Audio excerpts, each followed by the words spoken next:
तो बात करते हैं कोलकाता के उस भयावह केस के बारे में, जिस केस ने पूरे हिंदुस्तान को एक सदमे में डाल दिया। कोई भी व्यक्ति अगर उसके बारे में सुनना चाहता है, सुनता है, वीडियो देखता है यूट्यूब के ऊपर और उस केस की हिस्ट्री के बारे में जानना चाहता है, तो वो एक प्रकार से शॉकिंग मोमेंट के अंदर वो चला जाता है। कोई भी व्यक्ति इतनी क्रूएल्टी कैसे कर सकता है? ऐसी मानसिकता के लोग इतने सारे इकट्ठे होकर के कैसे ये घटनाक्रम को अंजाम दे सकते हैं? हो सकता है कोई एक व्यक्ति का ये इंटेंशन हो जाए कि इसके साथ इस तरीके से बर्बरता करनी है, क्योंकि बर्बरता जो है वो पहले भी जो हमने केस देखे हैं उनके अंदर भी काफी सारी क्रूएल्टी है सामने आई कि कोई भी व्यक्ति किसी के अंगों को काट करके फेंक देता है।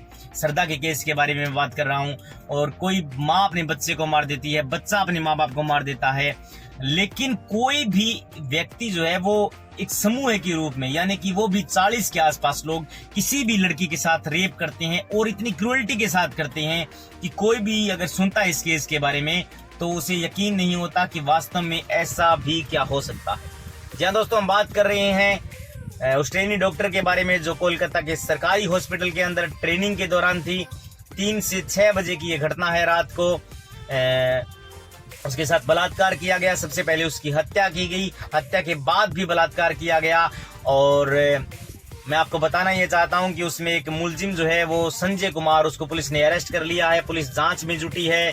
सबसे पहले उस घटना के बारे में बता देता हूं कि जब प्रथम दृष्टया पुलिस के अधिकारी उस घटना के बारे में देखते हैं, जानते हैं, तो उन्हें पता चलता है कि ये घटना तो है वो एक हत्या का मामला है, यानी कि ये घटना जो है वो एक मर्डर है। इसके साथ रेप नहीं किया गया है। लेकिन जब उसके प्राइवेट पार्ट्स में से खून निकलता है, उसके शरीर जो है वो उसके शरीर से ये बातें सामने आती हैं कि वास्तव में कुछ न कुछ तो गड़बड़ है, तब पूरे देश में प्रोटेस्ट होता है। डॉक्टर्स जो है वो सड़क पर आते हैं। सरकार जो है उनको भी प्रेस कॉन्फ्रेंस करनी पड़ती है। देश में स्ट्राइक होती है काफी जगह। और उस रात को उसकी अगली रात को झगड़ा भी होता है प्रोटेस्टर्स के साथ। जो 40 गुंडे आकर के लड़ाई करते हैं, वो किस पार्टी के थे, कहाँ के लोग थे, पुलिस भी वहां पर इन्वॉल्व होती है और आंसू गैस का प्रयोग करना पड़ता है उस लड़ाई के दौरान पुलिस को। तो मैं बता देना चाहता हूं कि तमाम जो पुलिस अगर सबसे पहले प्रथम दृष्टया कोई चीज को देखती है तो उसे पता लगता है कि हत्या का मामला है। लेकिन जब धीरे धीरे चीजें खुलने लगती हैं तब लोग ये मांग करते हैं सड़कों के ऊपर कि उस महिला डॉक्टर का जो है वो पोस्टमार्टम वीडियोग्राफी के अंडर में ही किया जाए। यानी कि जब उसका पोस्टमार्टम अगर करती है पुलिस, तो डॉक्टर्स अगर करते हैं तो उसकी वीडियोग्राफी की जाए, जो बतौर एविडेंस सीज की जाए। पुलिस जो है वो बतौर एविडेंस शामिल करे अपने इन्वेस्टिगेशन में इस वीडियोग्राफी को, ताकि कोई भी व्यक्ति टेम्पर न कर सके सरकार के इशारों पर, सरकार बचाने के लिए, या कोई भी व्यक्ति इतना गिर न सके कि उसके पोस्टमार्टम से भी चीजें जो है वो गायब करवा दे, जैसे कि सीमन और उसके बॉडी पे स्क्रैचेस, तमाम जो चीजें हैं आप समझ सकते हैं। उसके बाद में वीडियोग्राफी के बाद जब एक मुलजिम को गिरफ्तार किया जाता है, संजय नाम का वहां पर मुलजिम है जो हॉस्पिटल के अंदर ही था, वहीं का कर्मचारी है। और 40 जो सुनने में ये आया है जांच के दौरान, पुलिस की जांच के दौरान यह है कि 40 ऐसे लोग हैं जिन्होंने इस रेप को अंजाम दिया, इस घटना को अंजाम दिया। तो काफी सारे साथी ने सवाल किया कि क्या वकील साहब उनके साथ भी क्या फांसी की सजा उनको दी जा सकती है? क्या उनको भी उनके अंग काट करके उनके भी फेंके जा सकते हैं, या फिर ऐसे मैसेज दिया जा सकता है कि वीडियोग्राफी करके जो है वो उन लोगों को मारा जा सके, उनकी वीडियोग्राफी बनाई जा सके और लोगों के अंदर ये मैसेज दिया जाए अगर कोई भी कल कोई शायद दुस्साहस करता है तो उनके साथ भी यही घटना हो सकती है। तो दोस्तों मैं आपको बता देना चाहता हूं कि मैं पेशे से वकील हूं और आपको बता देना चाहता हूं, आपके प्रश्नों का, सवालों का मैं जवाब दूंगा कि अपने देश के अंदर ये कानून है कि अगर कोई भी व्यक्ति रेप करता है या फिर हत्या करता है तो उसके लिए कैपिटल पनिशमेंट का प्रावधान है, यानी कि उसको फांसी की सजा दी जा सकती है। और फांसी की सजा कब दी जा सकती है? फांसी की सजा rarest of the rear case में दी जा सकती है, यानी कि अगर कोई भी केस ऐसा है जो विरलतम से विरलतम मामला है, मान लीजिए आप किसी की हत्या करते हैं गोली मार करके और उसकी हत्या हो जाती है, आपकी गोली से उसकी जो है उसको इंजरी पहुंचती है और उसकी हत्या हो जाती है, तो उसके अंदर हो सकता है आपका प्रथम अपराध हो और कोर्ट आपको माफ कर दे, यानी कि कैपिटल पनिशमेंट के लिए माफ कर दे। कोर्ट जो है वो आपको सिर्फ आजीवन कारावास तक ही सीमित रखे।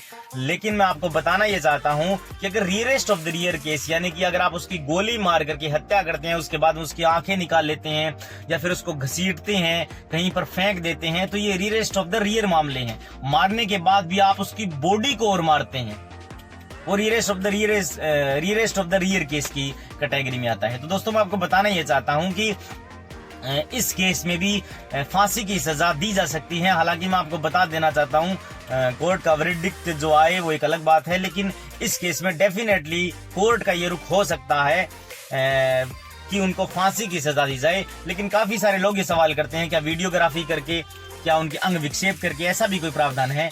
तो दोस्तों ऐसा कानून के अंदर कोई प्रोविजन नहीं है।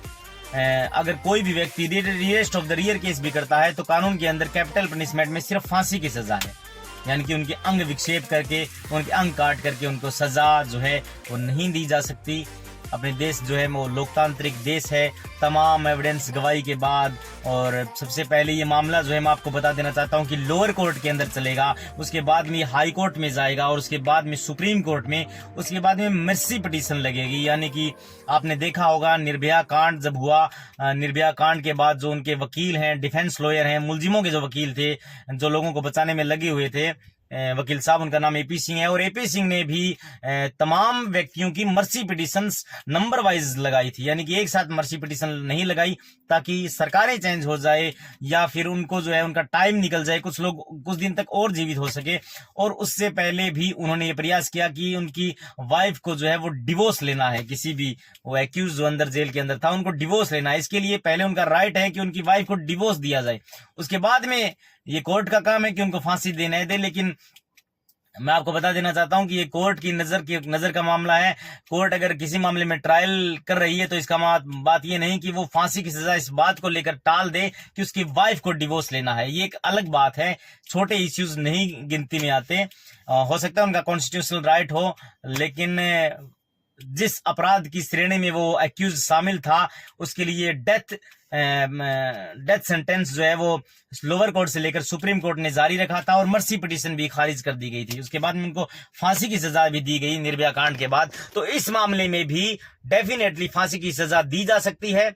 ये rarest of the rear case की कैटेगरी में आता है। लेकिन आप कहोगे वकील साहब अंग विक्षेप करके, गोली मार करके, सरेआम वीडियोग्राफी करके क्या उनको सजा दी जा सकती है? तो ऐसी सजा नहीं दी जा सकती। ये क्लियर और बिल्कुल क्लियर और कट बात है कि कानून के अंदर ऐसा कोई प्रोविजन नहीं है।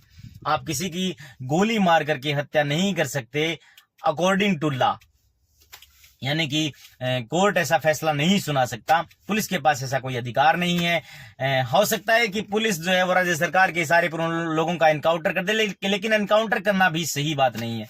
अब काफी लोग कहते हैं कि एनकाउंटर क्यों नहीं करना चाहिए, ट्रायल में तो काफी टाइम लगेगा, स्पीडी ट्रायल करवाना जरूरी है, या फिर स्पीडी ट्रायल में भी 3 कोर्ट पास करनी होती है, उसके बाद मर्सी पिटीशन, काफी सारे उनके लूप होल रह जाते हैं, यानी कि कानून के अंदर अधिकार रह जाते हैं। तो मैं आपको बता देना चाहता हूं कि पुलिस जो है वो किसी भी व्यक्ति का एनकाउंटर करके रेपिस्ट बना देगी। असल में जो आदमी है जिसके ऊपर स्पीडी ट्रायल चलना चाहिए, जिसके साथ ट्रायल चलना चाहिए, सब चीजें निकल करके सामने आएंगी, तब जाकर के उनके ट्रायल के बाद उनको डेथ पेनल्टी दी जाएगी। तो डेफिनेटली वो एक अच्छी बात है। लेकिन आप किसी का भी एनकाउंटर कर दोगे, कोई भी किसी को भी उठा करके, और आप कह दोगे ये तो रेपिस्ट था, भाग रहा था, हम इसको कोर्ट के अंदर पेश कर रहे थे, ये भागा निकल करके, हमने इसको गोली से इसको शूट कर दिया, ठीक बात नहीं है।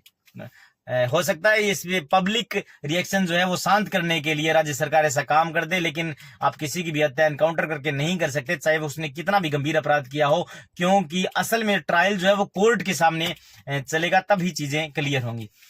अब बात आ गई कि उनको फांसी की सजा दी जा सकती है, उनके अंग विक्षेप करके, काट करके, वीडियोग्राफी करके उनको सजा नहीं दी जा सकती। और अब काफी सारे साथियों ने सवाल किया कि क्या वकील साहब इसमें कितना टाइम लगेगा? तो स्पीडी ट्रायल में टाइम लगेगा आपको 5, 7, 8 साल लग जाएंगे। उसके बाद में जो है वो निर्भया के मामले में भी 10 साल के करीब, 10 साल से भी ज्यादा टाइम जो है उनको लगा था। विक्टिम के साथ जो कांड हुआ उसके बाद में तमाम जो एक्यूज थे, जो कन्विक्टेड थे, उनको सजा देने के लिए 10 साल से ज्यादा का समय लग गया, क्योंकि लोअर कोर्ट से सुप्रीम कोर्ट और उसके बाद में मर्सी पिटीशन, काफी सारे लूप होल्स रह जाते हैं। जेल मेन्यू भी है, सारी चीजें सामने आती हैं। अगर कोई किसी को जेल में इश्यू है तो उसके लिए भी कोई याचिका लगाएगा, ये वो काफी सारे जो राइट्स हैं उनके पास एक्यूज के पास होते हैं। तो बात करते हैं कि उनको क्या सजा दी जा सकती है। तो उनको डेफिनेटली फांसी की सजा, मैं आपको बता देना चाहता हूं कि उन्हें एक्यूज्ड को फांसी की सजा मिलेगी।